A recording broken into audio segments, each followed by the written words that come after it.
This is about whether the Fed will be able to continue to set interest rates based on evidence and economic conditions, or whether instead monetary policy will be directed by political pressure or intimidation. The president has made it quite clear he thinks Jerome Powell is bad at his job, and the president has made it quite clear, as have many economists, by the way, that interest rates should be lowered, and they should have been lowered a long time ago. But does he believe in the independence of the Fed, Kelly? He has, and he said that many times. As the Fed chair and the White House press secretary joining us now to discuss this criminal investigation, Fox News chief political analyst Brit Hume. Brit, good evening. Your thoughts on this as you listen to how it developed and his pushback, Jerome Powell's pushback at the Fed?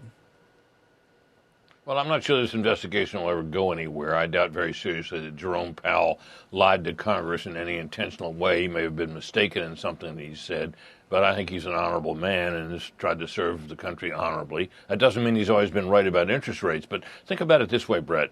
Do you think this would be happening, and does anybody think this would be happening, this investigation, if Powell had acquiesced to the president and set interest rates where the president wants, which is like what every president wants, lower. Presidents always want lower interest rates. It's certainly possible, Brett, that in the sweep of history we'll look back and say, this system with the Federal Reserve having so much control over interest rates was really not ideal. But would it be better if the politicians and the presidents had control of interest rates? And I think there are not many economists you'd find on any side of any aisle that would say that's better. But that's and I think at bottom that's what this dispute is about. Yeah, and Britt, obviously he's getting ready, the president is, to name Powell's successor. Axios writes it this way: what's at stake in Trump's war on Powell? The next Fed chief was already set to face skepticism in financial markets over whether monetary policy will be set based on hard economic reality versus presidential whims. The fact that the administration has shown willingness to use the full might of the U.S. government, including the threat of criminal charges against the Fed chair, will make overcoming that skepticism all the harder. You buy that?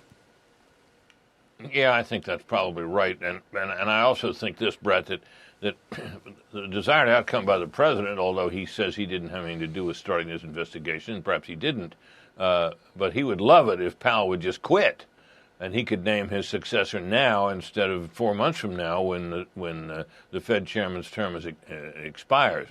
Remember this too: Powell stays on the board. His term on the board doesn't end. It's just his term as chairman ends. So he may be with us a while, and the president won't like that either. But I think it might be wise for the president to let up on him and let the term expire as chairman and name his successor, which I think he'll probably do well before well before the term is up and he has to name him.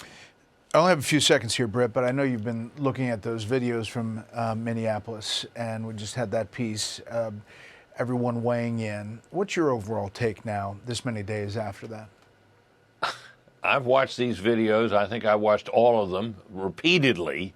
And I got to say, I am really struck by the certainty with which people on both sides of this issue state their diametrically opposed views of what the videos say. I got to tell you, I can't tell what that woman's intentions were as she started to drive that car away from that spot there where she'd been told to get out of the car. And I certainly can't perfectly get into the head of that ICE officer who shot at her and killed her. I think as a legal matter, he's probably in the clear, but people are going to be arguing about this for a long time. I just don't think, from my point of view, just as an outside observer, that I can see it with perfect certainty at all what her intentions were. All right, Britt, as always, thank you. Hey, Sean Hannity here. Hey, click here to subscribe to Fox News YouTube page and catch our hottest interviews and most compelling analysis. You will not get it anywhere else.